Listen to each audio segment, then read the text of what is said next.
লুৎফুজ্জামান বাবর। লুৎফুজ্জামান বাবরের বিরুদ্ধে সবচেয়ে বড় অভিযোগ হচ্ছে ভারতের সেভেন সিস্টার্স নামে পরিচিত 7টি রাজ্যের বিদ্রোহী দল গঠন করে ভারতকে অস্থিতিশীল করার প্রচেষ্টা। এমনকি চীন ও পাকিস্তান মিলে ভারতকে যতটা ক্ষতি করতে পারেনি, তিনি একাই তার থেকে বেশি ক্ষতি করার চেষ্টা করেছিলেন। একসময় জাতীয়তাবাদী দলের প্রতাপশালী স্বরাষ্ট্র প্রতিমন্ত্রী লুৎফুজ্জামান বাবর 15 বছর কারাগারে রয়েছে। তাকে সর্বশেষ জনসম্মুখে দেখা গিয়েছিল 2021 সালের অক্টোবরের দুদকের একটি মামলায়। আদালতে হাজিরা দেওয়ার সময় তাকে দেখা গিয়েছিল।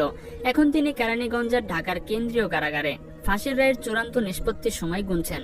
অন্তর্বর্তী সরকারের শপথে 2 দিন আগে ভারতের সংবাদ মাধ্যম এনডিটিভিকে দেওয়া সাক্ষাৎকারে নোবেল বিজয়ী ডক্টর মোহাম্মদ ইউনূস বলেন, ছাত্র আন্দোলনের কারণে বাংলাদেশে অস্থিতিশীল চলমান অবস্থা নিয়ন্ত্রণ না করা গেলে সেটার প্রভাব গিয়ে পড়বে মিয়ানমার, ভারত সহ ভারতের সেভেন সিস্টার্সে ছড়িয়ে যেতে পারে। তার এই বক্তব্যের পরেই হঠাৎই সামাজিক যোগাযোগ